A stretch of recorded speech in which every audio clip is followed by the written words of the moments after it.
So I love kettlebell because you're working on multiple planes, whereas with dumbbells, you're working very laterally. Shaolin Tai Chi is really about using the breath with movement to enhance your circulation. This can be a really wonderful short workout. It's most important what you eat after a workout, because what you want to do is support protein synthesis. From the Zoomerplex in historic Liberty Village, the Zoomer with Marissa Lennox. Welcome to the Zoomer. We're living a little longer than ever before, but tacking on extra years isn't so appealing if they're riddled with health problems. Fortunately, making it healthily into old age doesn't require a magic elixir. The solution is as simple as sticking with healthy habits, from eating right to regular exercise. I know, easier said than done, but exercise doesn't have to be some heavy-duty regimen. Activities such as yoga and Tai Chi will not only help you stay active, they're also loads of fun. On today's show, simple routines with our own Zoomer experts. You may even want to follow along from home. But before we dive in, let's tee up the topic. Some call it the fountain of youth. It's certainly the best option for preserving vitality as we age. Exercise keeps aging at bay by conserving muscle mass, strength, and power, and preserving the cardiovascular system. Research shows that over 7 years, as little as 20 minutes of brisk walking per day can result in a 20% reduction in early death. Increase to 90 minutes of walking or 25 minutes of running, you get a 35% reduction. Barely 20% of Canadians are considered physically active according to national guidelines, a statistic that decreases with age. The good news, being active confers the same benefits to all, regardless of past exercise levels. Anjelica, you are a highly accomplished dancer. You've taught all over the world and performed around the world as well. Why did you choose dance, and what is it about dance that makes it so accessible for people? Dance chose me, I feel like. I come from a very artistic family. My dad's a musician, my mother's a dancer, so I spent a lot of my childhood in the dance studio, so much so that noise and the sound of dance and music was what would actually lull me to sleep, and I would only wake up in total silence. I like so. That. Complete backwards, completely backwards. But dance over the course of my life up to this point has been amazing. It's taught me discipline. It's kept me in great shape. It has come with some negatives as well, injuries, which means I've had to look beyond dancing to train myself for those injuries. So I'm looking outside of the dance realm so that I can become stronger to dance. Mm-hmm. So that's a little bit about my dancing life. I like that. And Master Dao, I mean, you're the host and teacher of a new series on One Shaolin Tai Chi. What was it that brought you to martial arts? Well, actually, martial arts is something I've always wanted to do my whole life. So when I was a youngster, I watched the very famous Shaolin Temple movie with Jet Li in 1984. And I've always wanted to do it, but my parents wouldn't let me. But then one day there was an announcement that I just happened to read on a little small piece of paper on a restaurant wall, and it said that there's a Shaolin master coming to teach Kung Fu. And that immediately drew my attention. So when I looked into it and I met my master for the first time, I knew he was the one that I wanted to learn from. But I did one class with him. After 15 minutes, I was completely exhausted.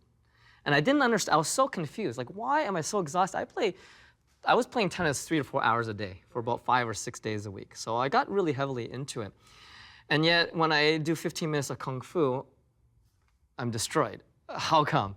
And the last 15 years was discovery to understand what that was about and to redefine my understanding of health and fitness. I am curious about the fitness aspects of, well, you mentioned Kung Fu, but also Shaolin Tai Chi, which we'll be doing a little bit later in the show. Talk a little bit about that for us. Shaolin Tai Chi is more about your whole aspect of your breath and movement. And in terms of the context of exercise, it has some flexibility in it, but helps you to relax and to relax your mind, to relax your chest area, the muscles in there, but also to work out your internal organs. Okay, well, we'll talk a little bit about that. I want to get to everybody here. Deborah, you've chosen yoga as your practice. Talk a little bit about yoga, the benefits of yoga, and what you might say to someone who's a little bit worried they might not be able to contort into some of those positions, if you will. You know, it's interesting that you bring that up because I was really reluctant to use yoga for anything because I would see these pictures of people turning themselves into pretzels. And I thought, you know, that's not for me. That's way too out there. And yet for years, people were saying to me, you know, you need yoga because I was so busy in my mind. My body was not, I wasn't taking care of myself. And yoga was like the last thing I wanted to do because stretching hurt.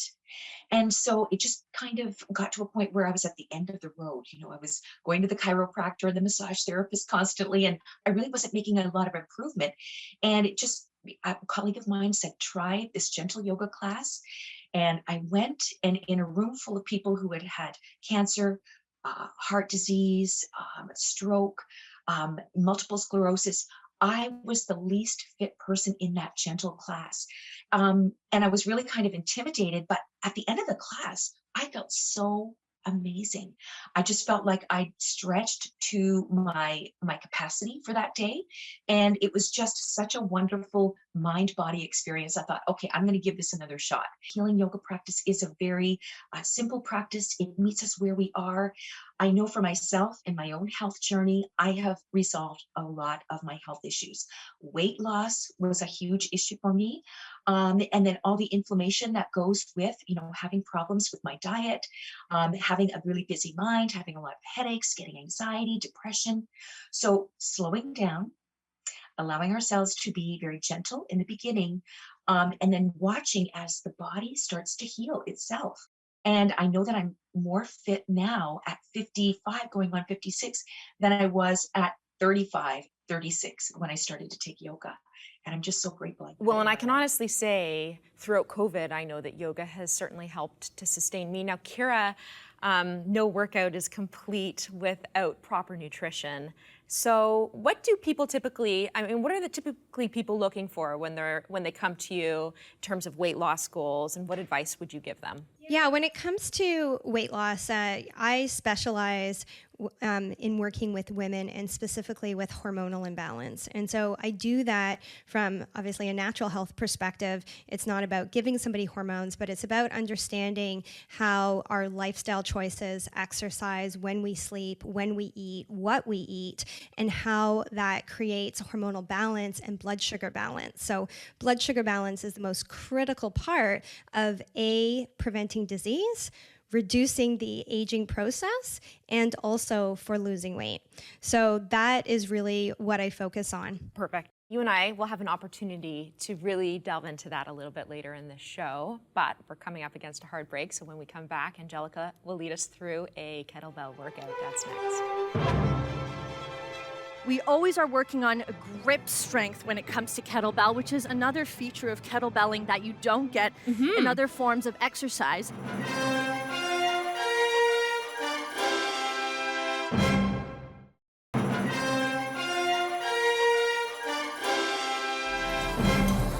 Handling the kettlebell by the body, above the head, thumbs around the base, handles pointed behind you, feet just slightly wider than hip distance. We are taking the kettlebell down to each hip.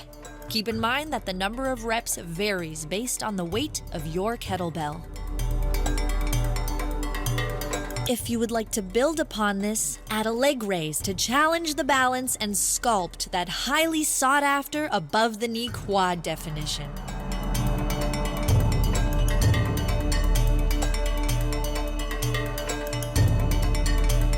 And if you would like to further build, add a squat. That's 3 options. Do what is best for you. That was a clip from a new Zoomer media series, Anjelica's Kettlebell Workout. And now joining me is the host of Anjelica's Kettlebell Workout, also host of Anjelica's Dance Workout and Anjelica's 22-minute workout, Anjelica herself. Great to see you. Great to see you too. Thank you for joining me. So we're going to be going through a kettlebell exercise today for you at home. Let's grab these kettlebells. This is a kettlebell. I'm going to be taking you through a few exercises today. We're going to start by grabbing it around the body. I want to give you a nice sample platter of all the grips you can use. So right away, we're getting that grip strength.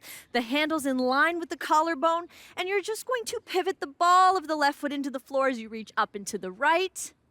Pull it back down to the chest, and then over to the left, pivoting the ball of the foot into the floor each time. So I love kettlebell because you're working on multiple planes, whereas with dumbbells, you're working very laterally. So we're using every direction, and it's targeting your arms, your shoulders, your chest, your abs, your legs, the calves.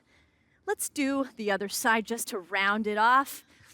Pressing it up and down. So that's how we're gonna warm up. Oh gosh, I'm already starting to sweat. Okay, great. Next, we're gonna go overhanded with the grip here.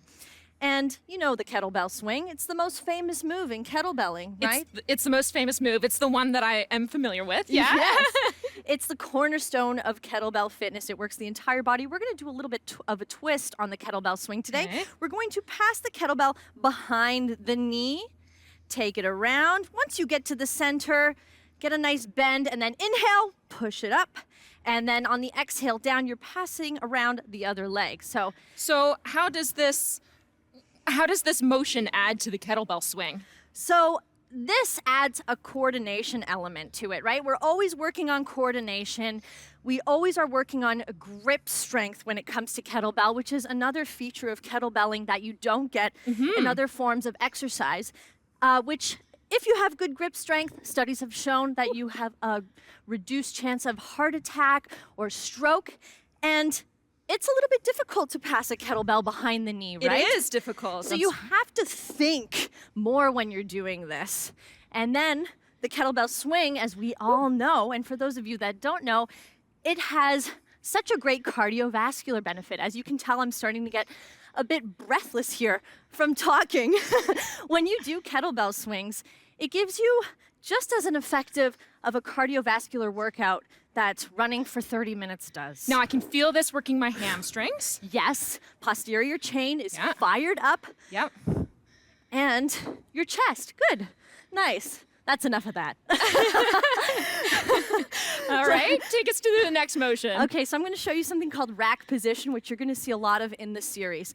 Rack position is when you have the bell resting on the meaty part of the forearm. Might take a bit of getting used to. You want to keep the chest lifted, elbow into the body, other arms in an active hang like you're ready to take over the world. You're going to take a deep inhale in. On the exhale, thrust that kettlebell up in the air. Yes. And you're just going to take a step forward into a lunge that's comfortable for you. Knees over the toes. And we're going to drop that kettlebell down. Let it drift and swing and pivot in the palm of your hand. Oh, Pass another it coordination move. Another coordination move. I love these. You're going to be seeing a lot of these in the kettlebell workout. And then you come back to rack. Inhale, exhale, and come down. And let it move in your hand and pass it around. You make it look so effortless and graceful. I've been practicing this a lot, right? Let's switch legs so that we even up both sides. So this is great because you get to choose the depth of your movement. You can use your other hand to guide that bell into rack position, get it nestled in your forearm. And we're just going to inhale, exhale. Yes, powerful, strong. And let it come down and moving and down and around. Rack. So you're getting biceps, tops of the shoulders, rhomboids, come down, forearms, and the legs. Let's do one more just for good measure. And inhale, exhale. And come down. Good. Let's bring the feet together. One last exercise. Oh, I'm starting to sweat, Anjelica. It is a hot day, so don't be too hard on yourself. Just to show you one last grip, we're grabbing at the base of the horns here, and we're going to squeeze the elbows in. This is called around the world. You're taking the elbows up, up, and down, down. Now you want to really visualize a crunch when you're coming back on the way down here. So this is like the equivalent of a sit-up. You don't want to let the back arch. This is great for people who have lower back and neck issues because you're not crunching, but we're getting every single facet of the abdominal panel. If you can't bring your arms all the way behind, is there a way to... Yes, so you don't absolutely have to. See how I'm just bringing it in front of my forehead? That's what's great about kettlebell. It was actually, weightlifters started using it to work around injuries. So they're still able to train and get stronger, but it is an implement that adapts to your unique anatomy. So that's why I love it. I'm always maintaining my body, struggling with an ailment, and this has helped me to continue training at a high level. That's amazing. I love that. Okay, well, thanks, Anjelica. This has been great, and I feel nicely warmed up. If anything, actually, I feel like I've been properly worked out. All right, when we come back, we've got Shaolin Tai Chi with Master Dao. Don't go away. Moving the core area and twisting it around is very important because that means there's more circulation in the organs there.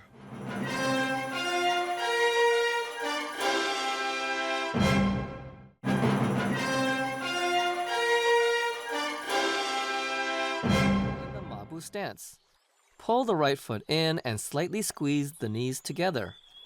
Put the right hand down and the left hand on the right side of the face with the palm facing outward. This is the right Dingbu stance position. Return to the Mabu stance by stepping outward with the right foot and bringing both hands before the chest. Now pull the left foot in and lightly squeeze the knees together. Put the left hand down and the right hand on the left side of the face with the palm facing outward. This is the left Dingbu stance position. Return to Mabu by stepping outward with the left foot. Not only are we strengthening the muscles and joints in our knees by holding these various stances, we're encouraging good blood flow as we move from one stance to another, helping ensure a quicker recovery time.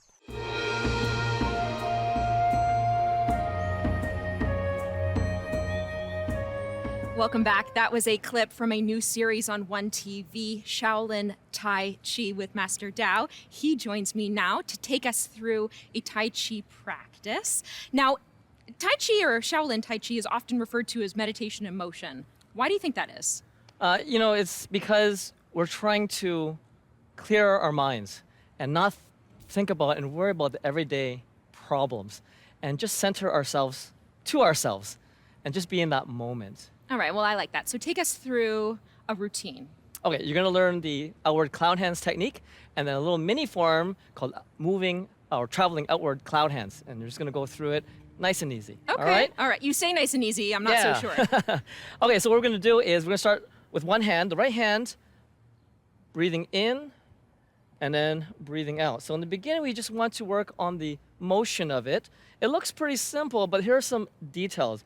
We want to draw a circle with the hand. So up and out and down.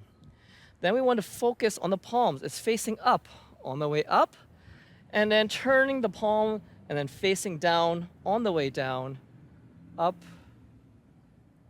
and then down. We just want to get into the motion and used to this motion. Get comfortable with it, all right? In the beginning, you're going to use a lot more muscle than you want to because you're not used to the motion.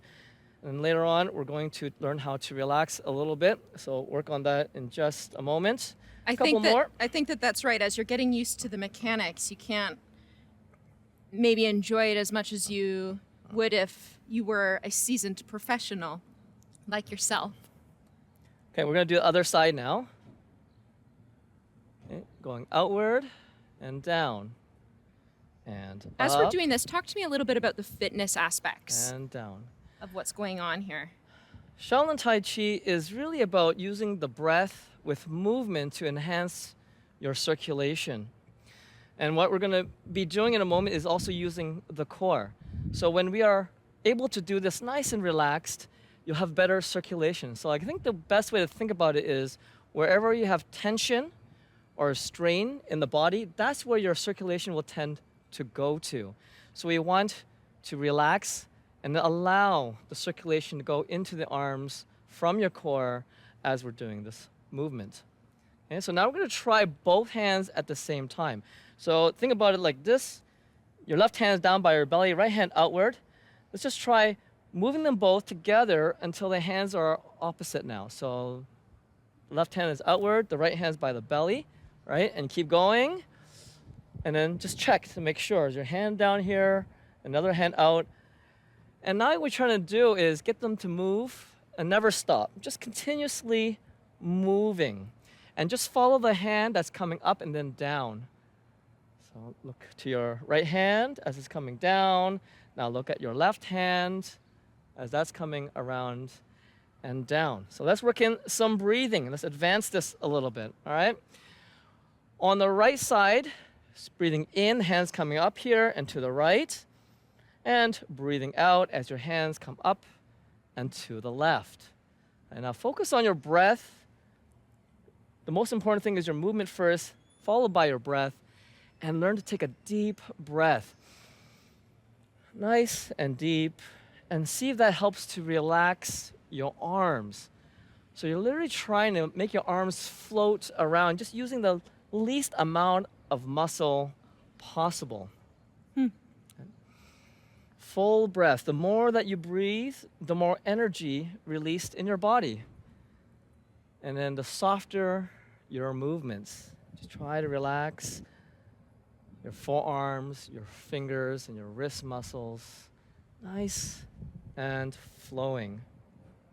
We'll prepare by breathing in, bring the right hand to the side. Then we're going to take a step behind as we breathe out and go to the left. Take another step back into the horse stance as you go to the right. And one more, breathing in, or out, sorry, going to the left. And take a step, breathing in. This is where it gets tricky. You start to reverse it. And then out. Take another step. You're doing great. And then in, take another step. And last one, breathing out. And then come back to the right. Breathing in, put your feet together. And out. Okay, we're going to do it one more time. Now, All you right. talked a little bit earlier about how this exercises your organs. And out. That's right. And I like that because In when I exercise, I think about working out my muscles. and out. But you don't think about, or maybe this is lost on In exercise today, you don't think about working your internal organs. and out. Okay, and in and out. So what we're doing here, because we want to focus on moving our lower core as well. And moving the core area and twisting it around is very important because that means there's more circulation in the organs there. All right? And this is not an idea that we often think about, but exercising the vital organs is important if you want long-term health. Thank you, Master Dad. Okay, That was you're most terrific. welcome. All right, there's more after the break. Don't go away. You know, all day long, our arms are in front of us. So let's get them out. Draw the shoulder blades together.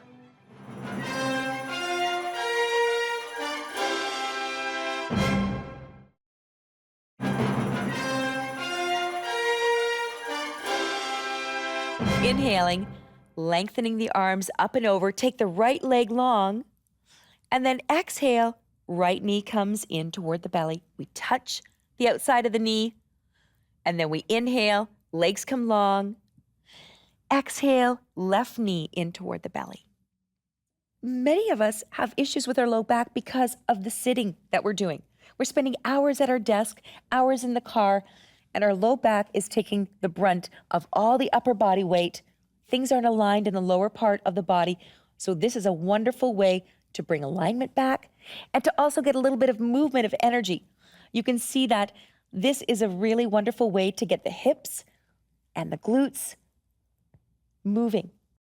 Welcome back. That was a clip from Healing Yoga with Deborah Devine, which airs daily across Canada on ONETV and on Vision. She joins me now to take us through a yoga flow. Hey, Deb. How are you? I'm well. I am so excited to do a live yoga class with you. So, without further ado, let's get started. We could just come to sitting on our chair. Toward the edge of the seat is a good idea. You can't really see me doing that, so I went sideways for you. The sit bones are resting on the chair. The feet are underneath the knees, and we're just going to rock the knees together and then away from each other. Loosening up some of the tension that we carry deep in the hip sockets. All of the sitting that we're doing during COVID has been really hard on people's joints, especially their hips and their knees. So this is just a gentle way to move a little bit of the energy, to loosen things up, loosen up the muscles and the connective tissue. And then we're just going to sit here for a moment and then feel our feet grounding, feel the sit bones grounding. And then we're going to get nice and tall and long on the in-breath, lengthening the front of the spine, reaching the crown of the head up. And then exhale, feel that energy drop down the back plane of the body like a wave cascading down. Another in-breath lengthens. Feel yourself getting more and more tall. Just the awareness of that can reverse a lot of the compression that we experience when we're sitting at our desk. Now let's take our feet heel toe into the center. And the left foot is going to come up and over, resting on the right knee. Now, if this is uncomfortable, you can always just let your leg come out a little bit more and rest your leg like this. We're going to get into the glutes here and just rock back and forth on that grounded leg. So it's just very gently moving a little bit of the tension out of some of the areas that we're just conditioned to move our legs in certain ways. And it's not very often that we get a chance to get that external rotation of the upper leg, the femur here. I can feel the stretch. It feels great. Yeah. Now, if we think about this also as an active experience, we can take the foot and engage dorsiflexion, heel strong, toes spread wide apart, and then activate the glute so that the external rotation of that femur is starting to get a little bit more intense. So you can feel there's a lot going on in there. Now, breathing and lengthening, getting nice and tall here, and then exhaling, feeling that cascade down the back plane of the body. And then the next time we take an in-breath, again, it's going to lengthen us up. We're going to take the sit bones down and back as we exhale and bring the heart forward. Just keep yourself nice and long. We don't want to flex the spine. We want to keep ourselves nice and long here. Shoulders back and down. This is really important because of all the texting and devicing that we're doing. Get the rhomboids in there, behind the heart, the muscles between the shoulder blades. Lengthen the back of the neck. And then we're going to turn the head in one direction and circle the jaws. Come back to center. Turn the other way, circle the jaws. A lot of the muscles around the back of the head are connected to some tension on the front of the chest. We'll come back. Legs go in this sort of really gentle movement. And we're just integrating what happened there. That was a pretty intense stretch for some of us. So now let's go with the opposite leg. So grounding on that grounded leg. The left leg grounded, the right leg, it's going to be a different experience, right? So again, just being gentle, finding out what's going on, what is available to us right now. And over time, we start to unravel some of the adhesions around our connective tissues and being really mindful about the breath. So let's get into our active aspect. Foot is in dorsiflexion, heel strong, toes spread wide apart. Instead of pressing down on the knee, we're going to go to the glutes and wring things out. Feel the external rotation. The upper leg is rotating in a way that really activates some long-held, deep tissue that's been hanging on, right? And then inhaling, getting nice and long. And then exhaling, sit bones go back, and we're tilting from the creases of the hips, keeping Flat the back. Yeah, I think about it's sort of a neutral spine, and the flat back phrase can be associated to the neutral spine. I'd like to stay away from the flexion because that's what we're doing all day long, right? Driving, developing. So having that idea of extended spine, lengthening, making things really long and decompressing, that's so important. So let's come back. We're going to just reestablish the new way things are. Are you feeling a little bit different right now? I am, and I feel nicely stretched in my glutes and in my legs here. Awesome. We're going to take that into the hamstrings. So let's get up and move our chair into a position where we can come close. And, you can do this at the kitchen counter. You can do this at your desk. It's so easy. We're going to be close to our support here. Hands are resting. Feel yourself grounded. Feel yourself strong. Activate the muscles. Activate the glutes. Feel yourself getting nice and tall. The mountain pose where we're beginning. And then we're going to take a couple of steps back. Keep holding onto the chair and extend the spine. Get nice and long in the spine. Take the sit bones back And then take the feet a little bit wider apart so that we can start to rock the hips from side to side. I don't know if you just heard a couple of the clicks in my hips. I can hear mine as well.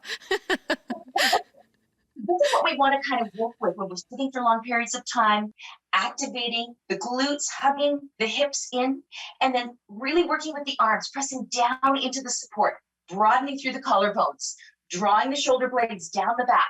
Think about behind the heart, engaging all of the muscles there. Yes. Mm-hmm. And then just walk forward. We can do that several times. And a lot of my private clients really love doing that, at the kitchen when they're getting dinner prepared. It's a great way to kind of refresh yourself throughout the day. Now we can get a little bit stronger. I think glutes, we got to get strong glutes because sitting kills the glutes, right? One leg comes back. The other leg is close to our support. And we're just going to lean back, engage the hips, engage the glutes, lengthen the spine, and use this support to come up and down, keep our balance. And then when we get down to the place where, we don't want to push it. We want to be in a comfortable zone, maybe edging up to the discomfort zone. But then we start to breathe light and spaciousness into those spots that are really calling out for attention. We keep the glutes going. Oh, yeah. Keep the legs going. I can feel this. We're not really going, into a really fancy looking pose, but we're activating the muscles. Let's take the arms out, Vitruvian arms, right? And then we're going to rotate the spine. You've got a nice long spine. Draw the shoulder blades down the back. All day long, our arms are in front of us. So let's get them out. Draw the shoulder blades together. Mm-hmm. So now if we want to do one more difficult pose, we can come back into the downward facing dog, mm-hmm. and then we'll turn into a warrior 3. So we're pressing down with your arms, really stable here, and then one leg comes back. So the glutes getting really nice and strong here. And you can start to pulse a little bit. We can get a little bit more into the Pilates situation, really engaging, bringing the belly toward the front of the spine, the belly button coming back, that scooping action. This can be a really wonderful short workout. When we come back, pre and post-workout nutrition, don't go away. After a workout, you can definitely afford to have more carbohydrates, whereas later in the evening, if you are trying to lose weight, for example, you don't need as much energy.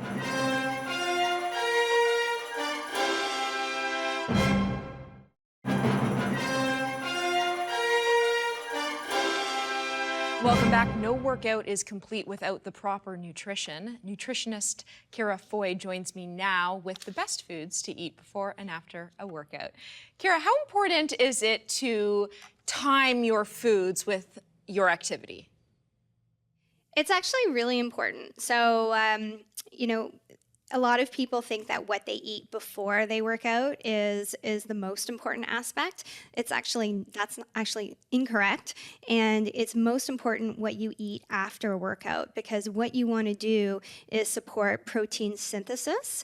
And, doing that after about an hour is ideal after a workout, and that requires eating enough protein. So 30 grams or more to support protein synthesis is one of the most important aspects of your nutrition after you've worked out. I do want to start with pre-workout foods because I know for myself, I often work out on an empty stomach. Is that the right way to be doing it, or is there something I should be putting in my stomach, even something as small as a banana, to help out a workout? So it's really very individual. I often work out on an empty stomach as well, but that's because, I'm already getting up at 5 and starting my workout by 6 o'clock. So it's really hard to get up earlier, eat something, have that digest, and actually support your workout at that time. Mm-hmm. So it really depends on what your goals are. If you're, really trying to put on muscle mass and doing heavy lifting, eating before you work out is going to be really important. For cardio, doing a fasted workout, it doesn't have a lot of extra benefits, studies have shown, but it can teach your body to use fat for energy. Mm-hmm. And for a lot of people, it just feels better for them. So I think it is very individual, and do what works for you. Some people feel nauseous and sick if they don't eat before they work out, so they definitely should. Most people think that they need, like what you said, a banana, carbs, sugar, something like that before a workout. But studies have shown that actually protein intake, again, before a workout is really important. I would pair some protein with some carbohydrates, banana, maybe some almond milk, and a little bit of protein powder. And something like that will get digested very quickly and then be able to give you energy for your workout. What you don't want to do is have too much fat before a workout, because fat slows down the absorption of those nutrients into your body, and you want to get quick energy at that point. All right, so let's then talk about some of the post-workout foods. Which are the best foods that you should be consuming after a workout? I think, we often get hung up on, this is the best food or that is. The idea is whole foods are always going to be best, and it's about the macronutrient profile of the foods that you're eating. You want to have 30 grams of protein, you want to have a good amount of carbs, and that's going to depend on, who you are, what your weight is, what your goals are, etc. And then you want to have a good amount of fiber and a good amount of fat as well. What is it about protein that you need post-workout? So having enough protein supports protein synthesis, which is how your body repairs and builds muscle. So most of your carbohydrates you want to have when you're expending that energy. And then you want to be very strategic in that you are more insulin sensitive in the morning or after a workout. So that means that, when your blood sugar goes up, your body's not going to have to use as much insulin to manage that blood sugar. So you're able to actually take in more carbohydrates at that time. So that's a good thing. So, after a workout, you can definitely afford to have more carbohydrates. Whereas later in the evening, if you are trying to lose weight, for example, you don't need as much energy. What are some protein-rich foods, and what are the appropriate carbohydrates you should be eating? I mean, obviously, you don't want us going for the bag of chips. What are some of the best foods that we should be looking for? Animal proteins are definitely going to have the best amino acid profile. You can also get enough protein from vegan sources as well. There's some fantastic vegan protein powders that can be really great for an after workout. Another great source of vegan protein would be tempeh, for example. If you're getting something like tempeh or tofu, it's a soy-based food. I recommend to get it organic. For breakfast, I tend to use often protein powders or a lot of eggs, egg whites, to increase the amount of protein, because 2 eggs, for example, is 14 grams of protein and 10 grams of fat. So if I want to get my protein up to 30 grams, I need to either be getting it from another source. So if I'm using oatmeal for my carbohydrate, I might use some egg whites in that and a little bit of protein powder, for example. And then I'm going to want to add in some fiber and good fats like ground flax or ground chia. And that is really going to round that out. You want to have a good amount of nutrients, a good amount of protein, carbohydrates, and some healthy fats. So the fats from chia or flax, for example, are mostly omega-3 fats, which are very anti-inflammatory. Now, what you drink is just as important. It could be something as simple as water, but what if you were looking to perhaps replenish your electrolytes? Generally, if you are not an athlete, you don't need to do that. So for your average person, just having a regular meal, having, a little, having mineral-based sea salt on your meal is going to help to replenish some of that that's lost. And coconut water can be a fantastic natural solution for that. I did read once that you should put a little bit of salt in your water. What do you suggest? Yeah. Putting salt in your water definitely helps your energy. It helps your adrenals. They like salt. All right. Thanks so much, Ciara. There's more after the break. Stay tuned.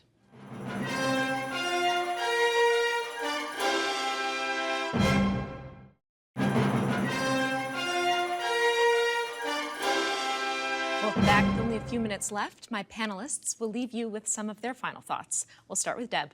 I want to encourage everybody to give everything a try and, see what feels good and then just follow that path. Go with what feels really good to you and you will make so much progress. And Ciara. I want to encourage everybody to always focus on quality and whole foods first and foremost. The nutrition that we feed our body is not just food, it's giving our body directions and healing powers that cannot be underestimated. When it comes to exercise and anti-aging, one of the things that I find that people really don't get enough of is protein. And the more sedentary you are, the more protein you need to support the muscle mass that you currently have. Master Dow. I want the audience to remember that movement is the key to vitality of life. You need to breathe and move. That's just how we are designed. So we have to, no matter whether we're doing yoga or some kind of fitness workout, keep on moving, and you'll find that you'll be able to maintain your vitality. And Anjelica. So just from watching everybody today and seeing all these different exercises and approach to nutrition, variety is the spice of life. I think it is very important to pay attention to your diet and try new exercises. No one single thing is the right answer for everybody. And just in my own personal experience, whenever I cross-train and try different approaches to diet and exercise, that's when I feel the most fulfilled. All right, that's all the time we have. Thank you so much to my panelists for being here and for you at home watching. We'll see you soon. For now, it's time to zoom out.